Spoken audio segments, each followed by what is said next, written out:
semuanya, selamat datang di podcast Garuda Tim. Perkenalkan, aku Nopal Rehan Padilla yang akan menjadi host pada podcast hari ini. Hari ini kita akan ngobrol santai tentang Pancasila. Biar makin seru, aku nggak sendirian nih. Di sini juga ada teman-teman saya juga.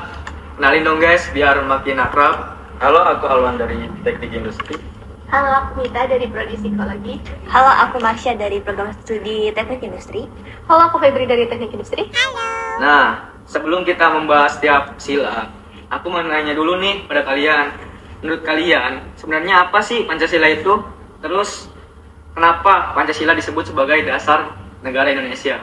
Kalau menurut aku sendiri ya, Pancasila itu bukan cuma sebagai dasar negara, tapi juga pedoman hidup bangsa Indonesia. Jadi kayak aturan, kebijakan, bahkan cara hidup kita bermasyarakat seharusnya berlandaskan nilai-nilai Pancasila sih. Berarti bukan hanya pemerintah aja dong yang harus menerapkannya. Betul, kita juga sebagai masyarakat punya tanggung jawab nih untuk mengamalkan nilai-nilai Pancasila dalam kehidupan sehari. Misalnya, saling menghormati, menjaga persatuan, bermusyawarah saat ada perbedaan pendapat, sampai kita bersikap adil kepada sesama. Iya, makanya walaupun Pancasila itu terdiri dari 5 sila, sebenarnya semuanya itu saling berkaitan. Jadi nggak bisa kita menjalankan salah satu sila, tapi mengabaikan sila-sila yang lain. Nah, setuju banget. Karena setiap sila saling melengkapi, sekarang kita coba bahas satu persatu dulu ya. Mulai dari sila yang pertama, yaitu ketuhanan yang Maha Esa. Nih, kalau menurutmu, kenapa sih sila pertama itu harus ditempatkan di awal? Kalau menurut aku, alasan sila pertama ditempatkan di urutan paling awal karena menjadi landasan bagi sila-sila yang lain. Saat seseorang memiliki keimanan yang baik, biasanya dia juga akan lebih mudah bersikap jujur, bertanggung jawab, dan menghargai sesama. Dalam kehidupan sehari-hari juga, penerapannya juga banyak. Misalnya, kita beribadah sesuai agama dan kepercayaan masing-masing, lalu menghormati teman yang berbeda keyakinan. Nah, iya benar banget. Contohnya kalau di lingkungan kampus nih, misalnya ada teman yang lagi ibadah. Nah, kita tuh sebagai teman harusnya menghargai ya, nggak ganggu. Nah, hal kayak gitu aja tuh udah termasuk bentuk toleransi juga nggak sih? Iya, selain itu kita juga nggak boleh memaksakan keyakinan kita tuh kepada orang lain. Dengan saling menghormati, hubungan antar sesama jadi lebih rukun. Nah, apalagi kan di Indonesia itu kita tuh memiliki banyak banget agama, suku, dan budaya. Kalau kita bisa saling menghargai, menghormati, kehidupan bermasyarakat kita pasti lebih damai, lebih rukun gitu. Nah, jadi sila pertama itu mengajarkan kita untuk beriman dan bertakwa kepada Tuhan sesuai agama dan kepercayaan masing-masing. Sekaligus menghormati orang lain yang memiliki keyakinan berbeda. Dengan begitu, kehidupan yang rukun, damai, dan saling menghargai bisa terwujud. Kalau tadi kita membahas hubungan manusia sama Tuhan, sekarang menurutku nilai itu juga harus tercermin dalam cara kita memperlakukan sama manusia.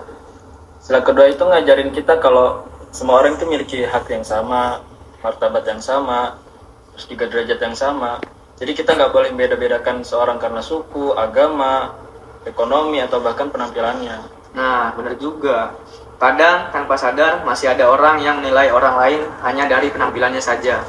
Iya, apalagi sekarang di media sosial banyak komentar yang isinya tuh membuli orang lain, padahal kita nggak tahu perasaan orang yang membaca itu gimana. Iya kan, makanya kita tuh juga harus belajar punya empati, menghargai orang lain bukan cuma lewat tindakan, tapi juga ucapan dan cara kita berkomunikasi.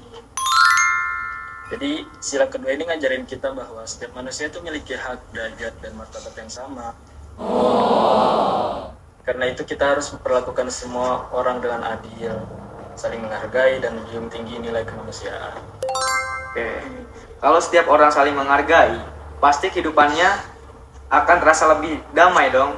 Tapi Indonesia punya banyak suku, budaya, bahasa, dan agama. Menurut kalian, apa yang membuat kita tetap bisa bersatu? Kalau menurut aku itu makna dari sila ketiga sih, walaupun kita berbeda-beda tapi tetap satu, yaitu bangsa Indonesia. Perbedaan bukan untuk dipermasalahkan, tapi justru menjadi kekuatan kita sebagai bangsa Indonesia. Nah, setuju banget nih. Sekarang tantangannya juga banyak. Misalnya, berita hoax yang bisa memecah belah masyarakat. Jadi kita tuh harus lebih bijak dalam memilah atau mempercayai informasi yang kita dengar atau kita sebarkan gitu. Selain itu, kita juga menjaga persatuan dengan berteman tanpa memilih-milih dari bangsa mana, daerah mana. menghargai kebudayaan yang lain dan bangga menggunakan produk Indonesia.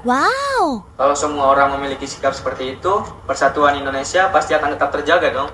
Iya, Iya. benar banget.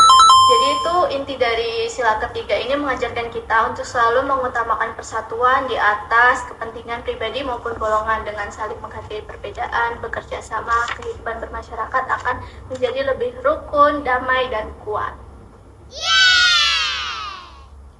Kalau kita hidup berdampingan dengan banyak orang, pasti ada dong saatnya kita punya pendapat yang berbeda. Nah, menurut kalian, gimana sih caranya menyelesaikan perbedaan itu? Nah, menurut aku ini pas banget deh di sila keempat. Intinya adalah sila keempat ini adalah musyawarah. Jadi, kalau ada perbedaan pendapat, kita tuh duduk bersama, saling mendengarkan, dan lalu tuh mencari keputusan yang terbaik untuk kita semua tuh apa, untuk terbaik untuk kepentingan bersama kita tuh apa gitu loh. Berarti bukan siapa yang paling keras suaranya yang menang ya? Bukan begitu.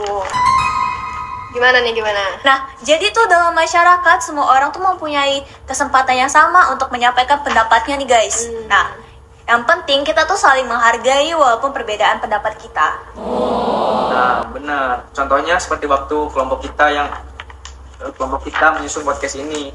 Awalnya ada beberapa usulan yang berbeda kan? Iya, Tapi akhirnya kita diskusikan sampai menemukan konsep yang disepakati bersama. Benar, bahkan di media sosial juga begitu. Kita boleh menyampaikan pendapat, tapi tetap harus sopan dan menghargai pendapat orang lain.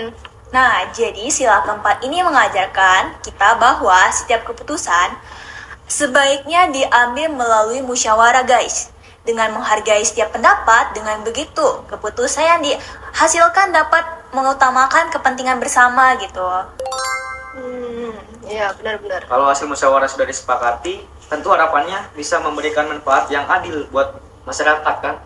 Betul. Tapi kadang masih banyak yang salah paham tentang arti adil. Banyak yang mengira adil itu semua harus mendapat bagian yang sama. Padahal sebenarnya adil berarti setiap orang mendapatkan hak sesuai aturannya dan memiliki kesepakatan yang sama. Jadi adil itu sesuai dengan porsinya masing-masing.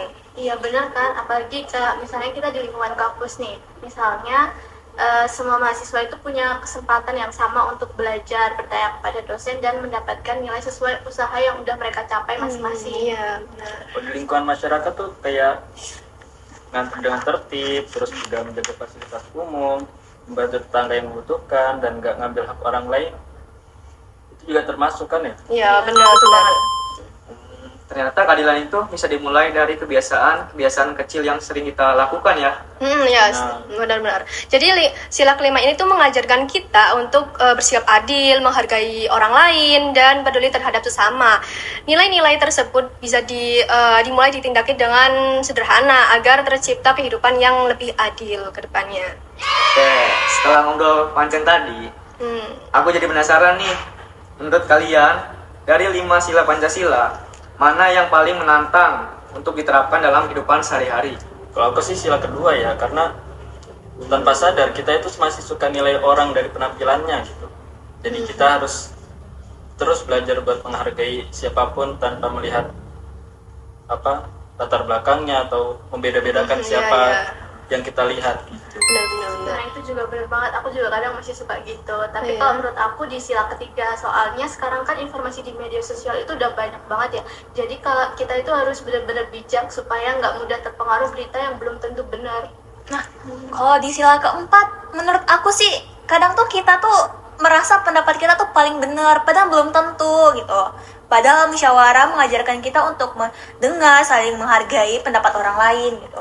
Nah, kalau aku sih lebih ke sila 5 ya. Aku masih belajar supaya lebih peduli terhadap orang lain dan lebih peka kalau ada orang yang membutuhkan bantuan. Kalau aku mungkin sila pertama.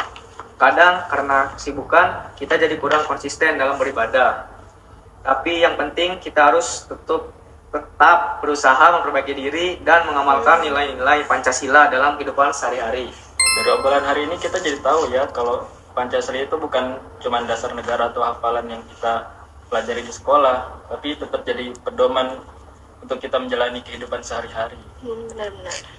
Nah, nilai-nilai seperti menghormati perbedaan, saling menghargai, menjaga persatuan, dan peduli terhadap sesama teman tuh sebenarnya bisa dimulai dari hal-hal kecil yang kita lakukan setiap hari nggak sih? Iya. Betul banget. Semoga ya podcast kita kali ini, hari ini tuh kita tuh bisa lebih memahami nih bagaimana nih makna setiap Pancasila dan bagaimana kita berusaha mengamalkannya baik di rumah, di kampus, maupun di lingkungan kita di masyarakat. Iya, karena perubahan yang besar selalu dimulai dari diri kita sendiri. Kalau kita semua menerapkan nilai-nilai Pancasila nih, tentu kehidupan kita menjadi lebih rukun, damai, dan sejahtera tentunya. Nah, setuju banget. Terima kasih untuk teman-teman semua yang sudah berdiskusi dan juga untuk teman-teman yang sudah meluangkan waktu mendengarkan podcast kita kali ini. Semoga obrolan hari ini bermanfaat dan bisa menjadi pengingat bahwa Pancasila bukan hanya untuk dihafalkan, tetapi juga untuk diamalkan dalam kehidupan sehari-hari.